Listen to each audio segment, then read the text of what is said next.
everybody, I'm Kerry McFarland. I am the quality assurance guy for the Summit Racing private label brand. Hi, I'm Terry McFarland. I've been at Summit for 18 years.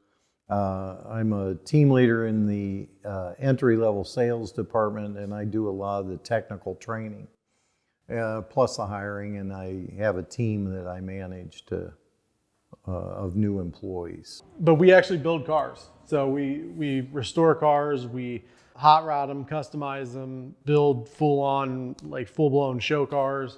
We just kind of been doing it for years and years, and you know, that kind of stuff. But it's fun, and we do custom paint jobs, and I really enjoy doing metal work and metal fab and stuff like that. I've done this all my life. It's a great hobby to have. It can get expensive now, but it's a great hobby to have, and it's good. He and I are out here working every spare minute we have, and we go to the shows together and take the cars and stuff, and it's a great family thing. My wife has her own car that we're building for her, and it keeps the family together, and we have a lot of good times with it. So, and just so you know, I was forced into this through child labor. Like, I remember being like 3 or 4 and getting, you know, drug out to the garage by force to work on stuff.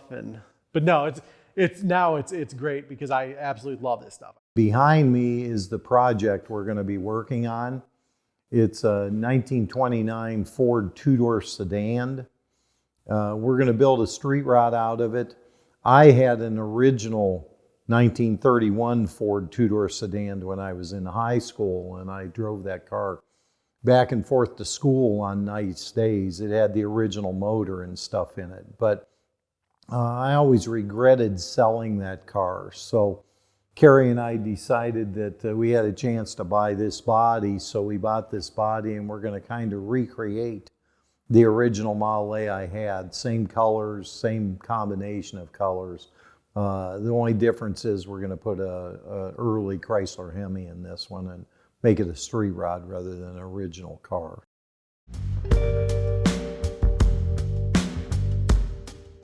One of the big things is going to be creating the bubbles in the hood to cover the Hemi engine itself and have them look where they fit in with the rest of the car. But we have the ability to do that with the tools we have, so that shouldn't be that bad. And we know a pretty good designer that can design something cool. So. And this part's going to be new, this part's going to be new, so we have to take all this apart. You know what you should do the next episode, Kerry? Pull this off. Okay. And then we can put the new piece on here. Well, are you getting? I'll get a new the side panels new? Yeah, well, we might. I'm going to get a new firewall. We'll get the new firewall so they can. No, we got to order that. Yeah. Like, I know we have a bunch of cars, and almost every one of them has as much Summit stuff as we can get on it. We'll probably buy most of the stuff that goes on the car from there. If you look too, the hood that's on that, sitting on that car now, that's actually from Summit too. That's a Hagen's hood top that they make. It's made to put a 32 Ford grill on a 2829 Ford. So we got one of those from Hagen's. There's a lot of parts available from Summit that you can get that you'll see us using on this. We are. So this is the one. It's too wide. Well, that's the that one. That one goes here, I think. Yeah. This one goes here. Move this. This one goes in the bag. See, this is the one I was talking about. We're gonna have to actually cut this, and we'll have to get the body down. I'll have to cut this section out. Oh yeah, to get and then frame. Angle it so we can clear that frame. Oh, it is up off the frame, isn't it? It's got to go down quite a bit. I didn't realize we're gonna have to kick that up some. Yeah, we're going to have to get it straight, too. That brace may not. I'm hitting the coil over here, too. Yeah, we're going to have to move that. Cool thing is we can do whatever we want on the inside, though. Yeah. It doesn't have to be.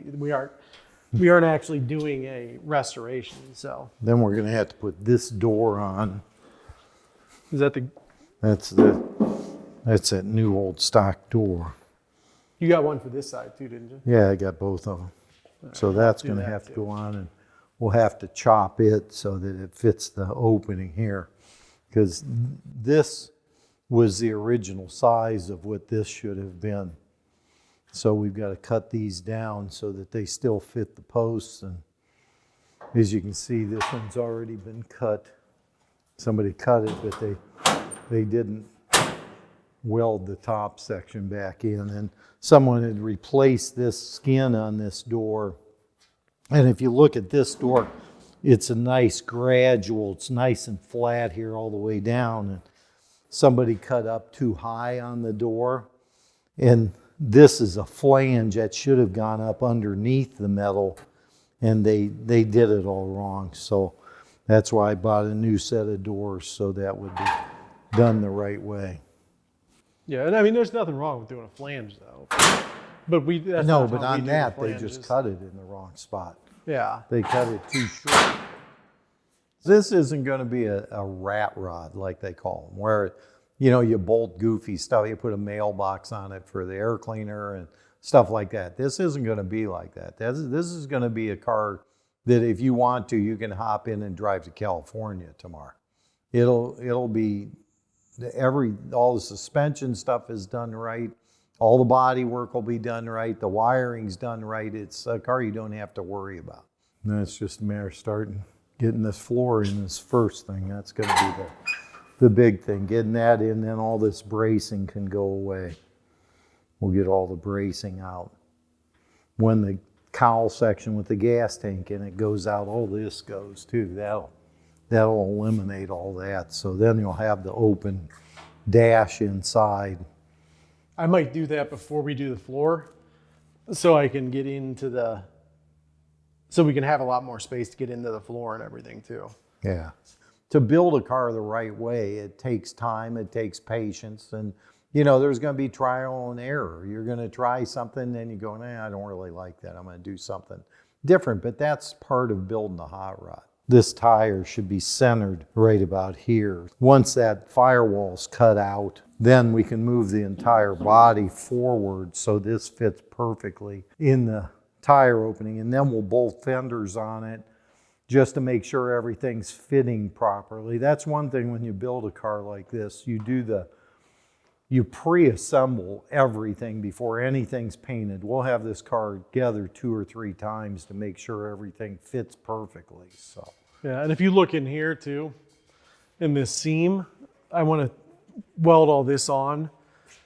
It's actually just nailed onto the wood inside. There's wood inside the body, so I want to actually take these nails out and weld down this whole seam, and then make it nice and flush too. So we'll cut all this out. I'll cut this out. This is another patch they put in. Not that they didn't do a decent job, but we have to patch the other side anyway, and I'd rather do it myself, and that way I'm sure everything fits the way it's supposed to fit. It makes a much nicer setup. And we're going to use a different well here that is inset a little bit, and it'll give me the opportunity to put a little wider tire on it. So, but yeah. It'll be a neat little car. It's actually going to have a fabric top.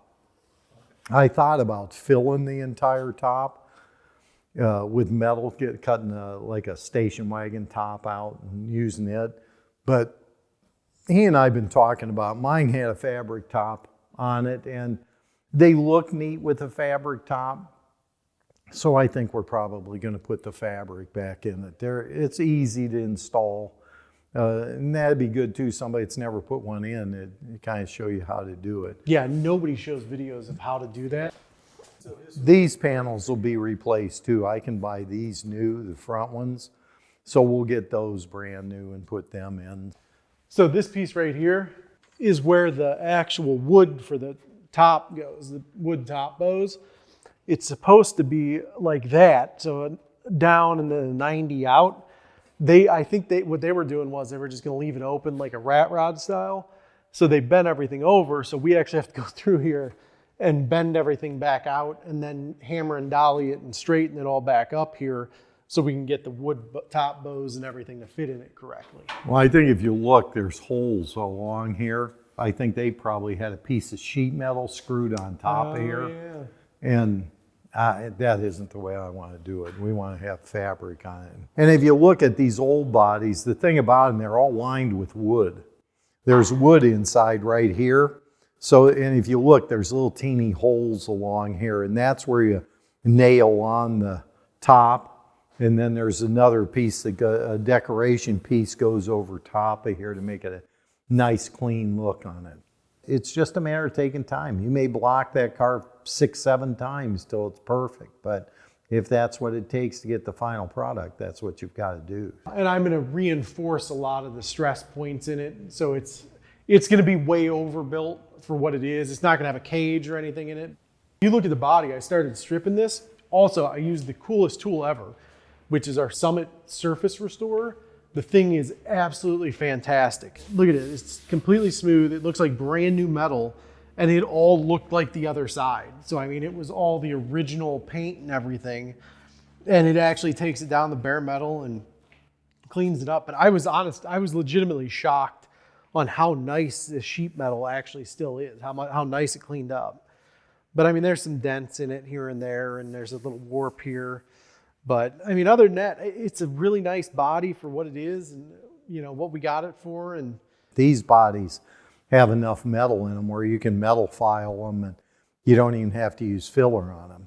We're going to show you the stuff, like the effort it takes to really build a high quality hot rod or restoration or whatever, but we're going to show you how to do it without spending hundreds of thousands of dollars to make a car look super, super nice, like you spent $100,000 on it, by doing it yourself in your garage. You know, it's going to take you some practice. Well, why don't you quit talking and let's go to work? Yeah, I guess we could do that. We'll talk to you guys later.